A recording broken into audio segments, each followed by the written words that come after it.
Assalamualaikum warahmatullahi wabarakatuh. Apa kabar anak hebat SMKN 1 Cibatu? Hari ini akan bertemu dengan saya di mata pelajaran kimia dengan judul materi yaitu materi dan perubahannya. Semoga kalian terjaga semangatnya dan aman di rumah. Baiklah anak-anak hebat, pada pertemuan kedua kali ini kita akan membahas mengenai yang pertama mengelompokkan sifat-sifat materi, yang kedua pengelompokan perubahan materi, dan yang ketiga mengklasifikasikan materi.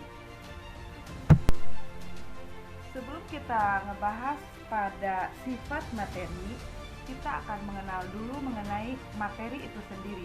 Apa sih itu materi? Kalau dalam ekonomi, materi itu selalu dikaitkan dengan uang atau finansial. Nah, kali ini dalam pelajaran kimia, selalu kalian ingat ya, bahwasannya materi itu adalah benda. Atau kalau kita definisikan, materi itu adalah sesuatu yang mempunyai massa dan dapat menempati sebuah ruang atau volume. Jadi, materi itu disebut juga dengan zat ya atau benda. Nah, dari materi ini dapat berupa atau berwujud gas, contoh udara, oksigen, gas karbon dioksida. Kemudian berikutnya materi dapat berwujud zat cair, misalnya air, minyak, bensin, alkohol. Kemudian materi juga dapat berwujud zat padat, misalnya batu, kayu, besi, dan lain sebagainya. Konsentrasi ya, kita lanjutkan ke dalam pembahasan sifat-sifat materi. Nah, sifat materi ini terbagi ke dalam dua, ada sifat fisika dan sifat kimia. Yang pertama akan saya bahas mengenai sifat fisika.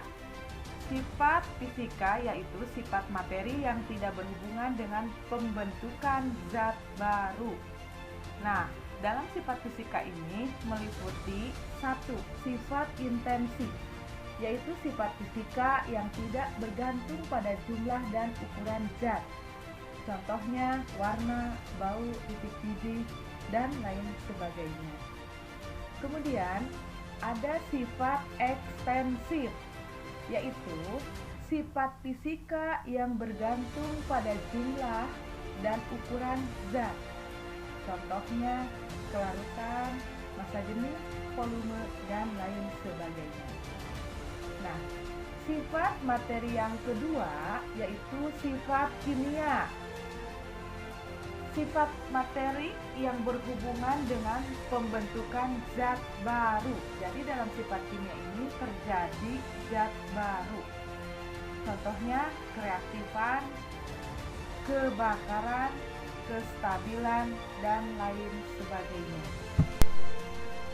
Baiklah anak-anak hebat, setelah kita mempelajari sifat-sifat materi, selanjutnya kita akan mempelajari mengenai ciri-ciri perubahan materi. Pertama yaitu perubahan fisika. Perubahan fisika ini bersifat sementara dan tidak menghasilkan zat baru. Nah, jadi pada perubahan fisika ini yang berubah hanya wujud dan ukuran zatnya saja. Kemudian yang kedua yaitu ciri-ciri perubahan kimia. Pada perubahan kimia ini terjadi atau bersifat secara permanen. Artinya tidak dapat dirubah lagi menjadi zat lain. Dan selanjutnya terjadi perubahan susunan zat yang biasanya disertai dengan suatu perubahan yang dapat kita amati.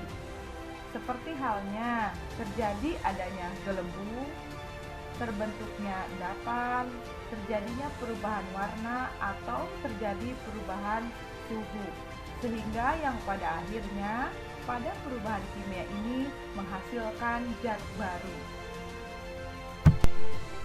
Nah, kemudian contohnya ini sering kita temukan dalam kehidupan sehari-hari. Contoh pada perubahan fisika. 1. Air menguap, es mencair, uap air mengembun, lilir